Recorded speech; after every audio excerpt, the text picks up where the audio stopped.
You can't even afford a lawyer, can you, Maya? My ex-husband Derek's voice echoed off the marble walls of the county courthouse lobby, loud enough that a dozen people turned to watch my humiliation. His smirk was the same one I'd seen for 5 years of marriage, the one that said he'd already won, that I was outmatched, that I should just give up. He stood there in his expensive suit, his attorney beside him with an alligator-skin briefcase, both of them radiating the confidence of men who'd never lost anything they actually cared about. What Derek didn't know what I'd hidden for our entire marriage because he'd never once asked about my career was that I'd been a practicing attorney for 12 years, specializing in exactly the kind of divorce law that was about to destroy him. The only question now was, should I tell him before we walked into that courtroom, or let him find out in front of the judge? My name is Maya Patel, and I'm about to explain how my ex-husband spent 5 years married to one of the top divorce attorneys in Chicago without ever realizing it. Let me take you back to where this catastrophic misunderstanding began. I met Derek Castellano 7 years ago at a charity gala. I was there representing my firm's pro bono work, dressed in an evening gown, off the clock for once. He was a commercial real estate developer, charming and attentive, with the kind of confidence that comes from generational wealth. When he asked what I did, I said, "I work in family law." He smiled. "So you're a paralegal? That's great. Supporting lawyers is important work." I opened my mouth to correct him, but his phone rang some urgent business deal and the moment passed. We exchanged numbers. He called the next day. Our courtship was whirlwind.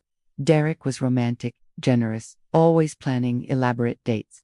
But he was also always busy, always distracted by the next property acquisition, the next investor meeting. When he asked about my work, it was surfaceable. "How was your day at the law office?" he'd ask, and I'd answer honestly. "Long, difficult case." He'd nod sympathetically and change the subject to his projects. He never asked what kind of cases, never asked my position, never asked why I worked such long hours or why I was sometimes in court until 7 p.m. 3 months into dating, his mother asked what I did. Derek answered for me. "She works at a law firm, helps with family cases." His mother, Gloria Castellano, old money from Lake Forest, smiled tightly. "How, practical?" I tried to clarify. "Actually, I'm an attorney.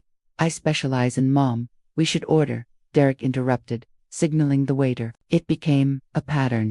Derek would introduce me vaguely, answer questions about my career without actually knowing the answers, and redirect conversations before I could correct the record.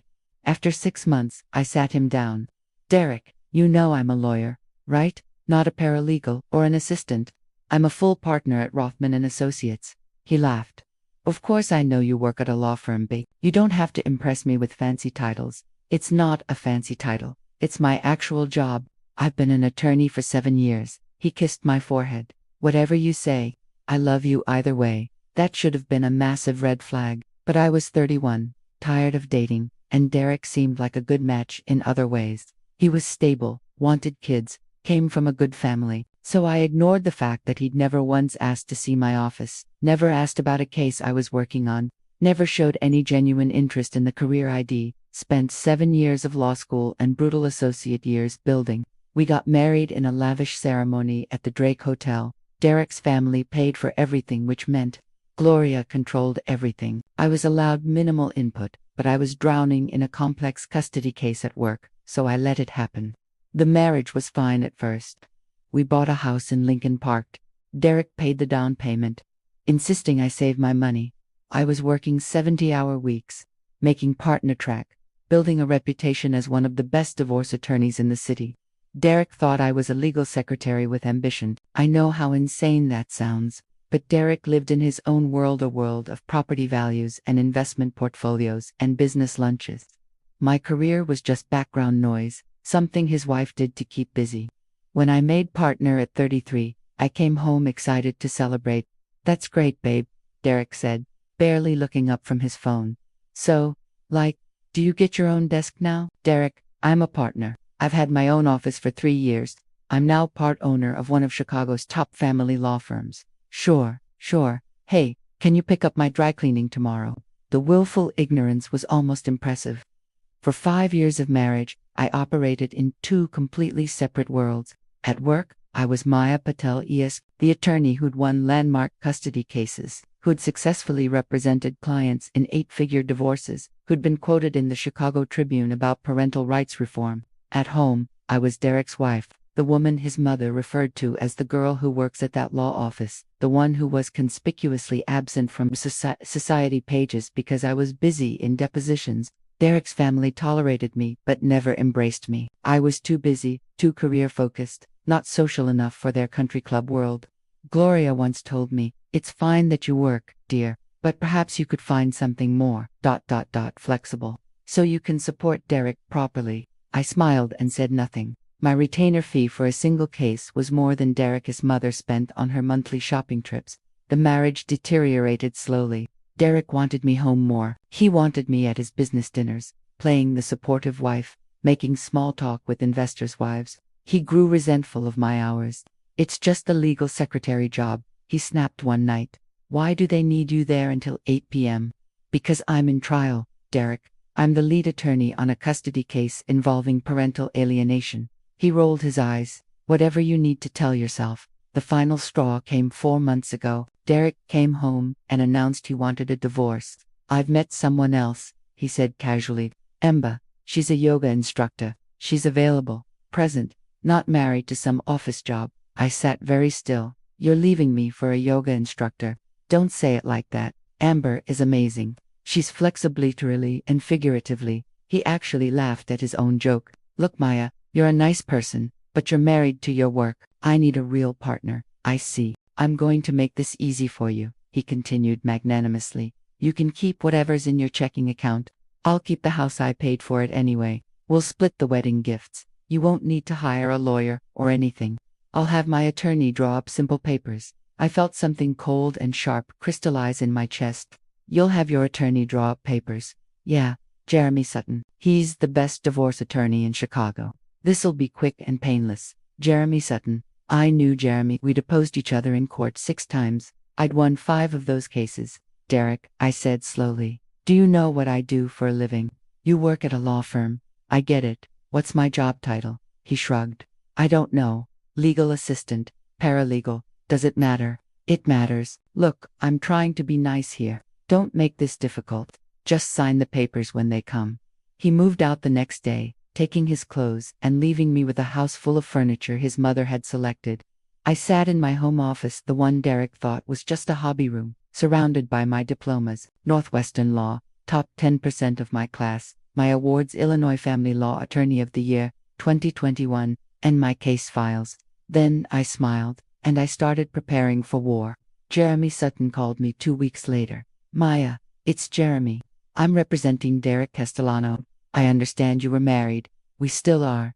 Technically, right. Look, Derek wants to make this simple. He's prepared to offer you $50,000 as a settlement. You keep your personal items. He keeps the house and his business assets. It's a generous offer, given the short marriage." "Generous," I repeated. "He's trying to be fair, Maya. I'd advise you to take it. Divorce litigation is expensive, and ...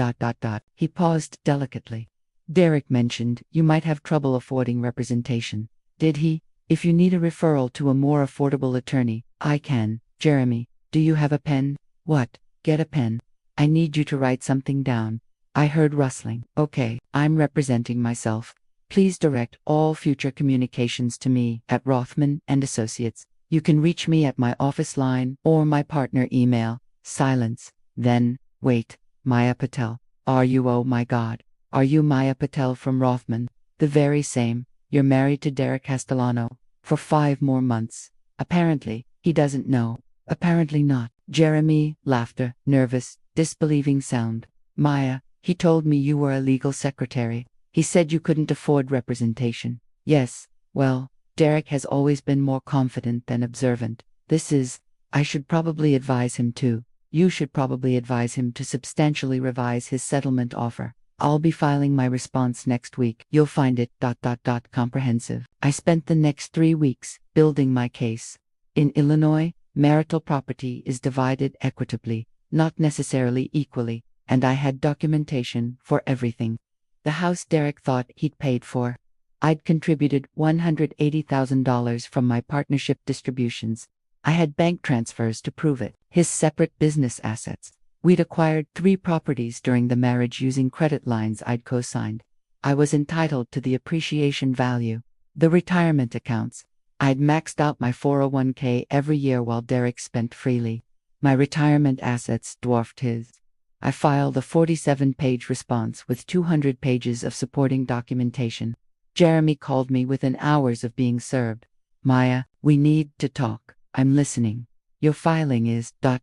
aggressive. My filing is accurate. Derek is losing his mind. He had no idea about your income, your assets.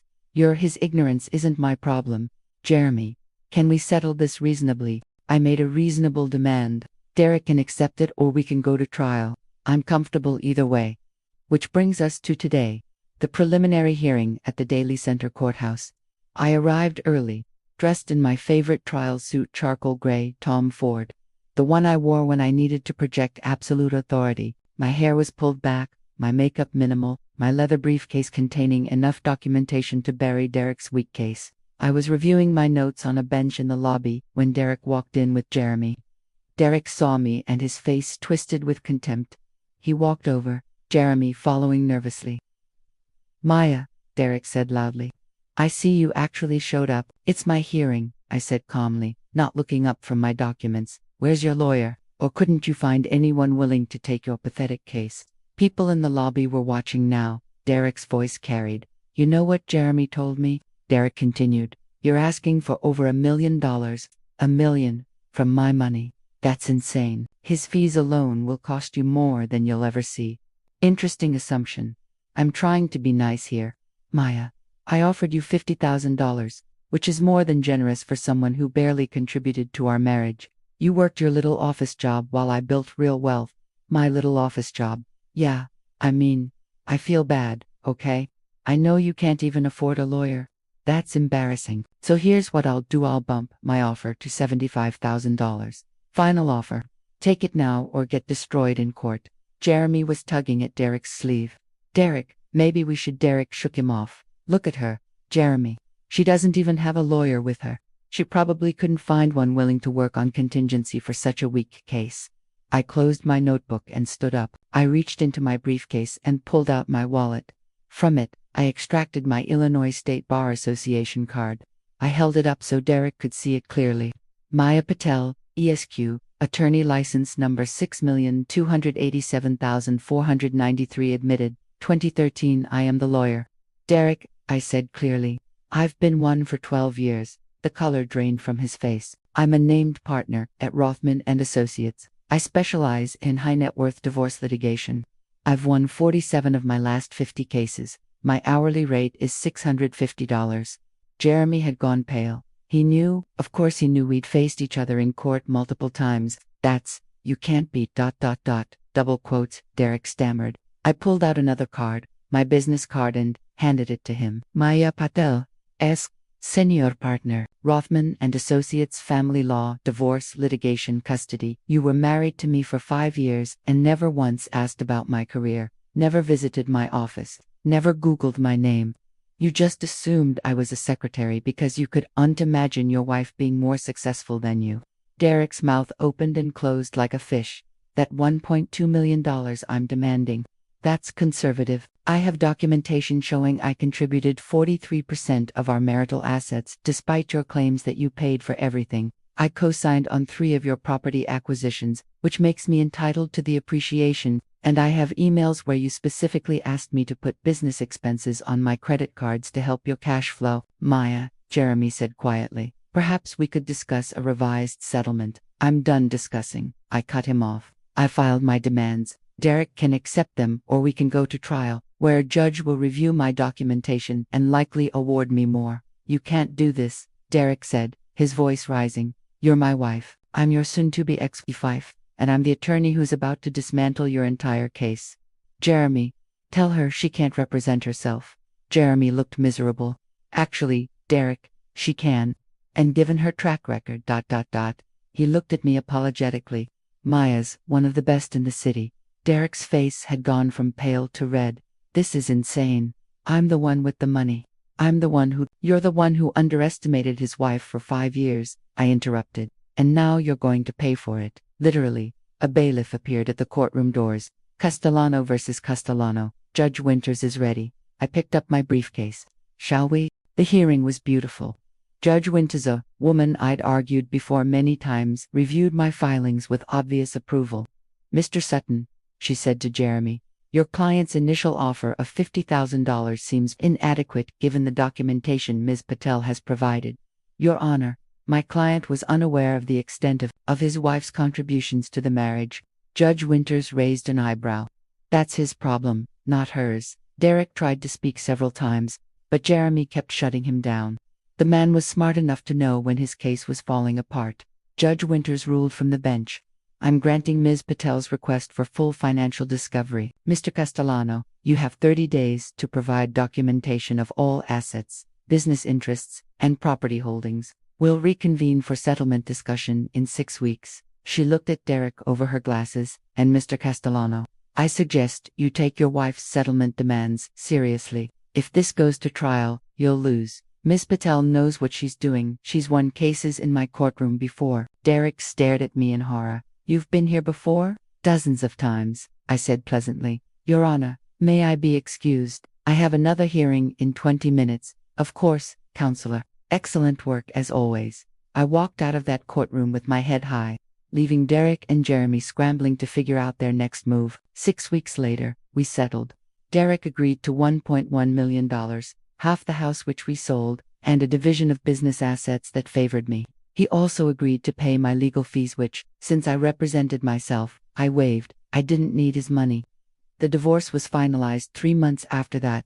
I ran into Gloria, Derek's mother, at a charity event last month. She approached me hesitantly. Maya, I heard about the settlement. Did you? Derek told me you're some kind of high-powered attorney, that you've been practicing for years. 12 years. Yes, I had no idea. We all thought you were just, I'm embarrassed to say it now, just a secretary, a paralegal, someone unworthy of your son. She had the grace to look ashamed. Derek never told us, because Derek never asked. He was too busy assuming. For what it's worth, I looked you up. Your record is impressive. You've done remarkable work. Thank you. He's with that yoga instructor now. Amber, I heard. She's lovely, but, double quotes. Gloria paused. She's not you. Derek realizes that now. Too late for realizations, I said, and walked away. As for Derek, I heard through mutual acquaintances that Amber left him after 6 months. Apparently, she'd Googled him and discovered he was in significant debt after our divorce settlement. She found someone with better financial prospects. The irony isn't lost on me. My name is Maya Patel. I'm 38 years old. I'm a senior partner at one of Chicago's top family law firms. I've won 89% of my cases, including my own divorce, and I learned something valuable. Never let someone else define your worth. If Derek had asked if he'd shown even passing interest in my career, he might have realized what he had, but he didn't ask. He assumed. And assumptions, as any good attorney knows, will destroy you in court. Last week, I got an email from a potential client. I heard you represented yourself in your divorce and won. I need someone like that. I smiled and added her to my client list. Sometimes the best revenge isn't revenge at all. It's success so complete that your ex-husband couldn't afford to be in the same room with you. And it's knowing that while he's struggling with debt and yoga instructors, you're building a legacy. Justice, I've learned, comes in many forms. Sometimes it wears a Tom Ford suit and carries a bar association card. And sometimes, it's simply showing up to court and letting your ex-husband discover far too late exactly who he underestimated.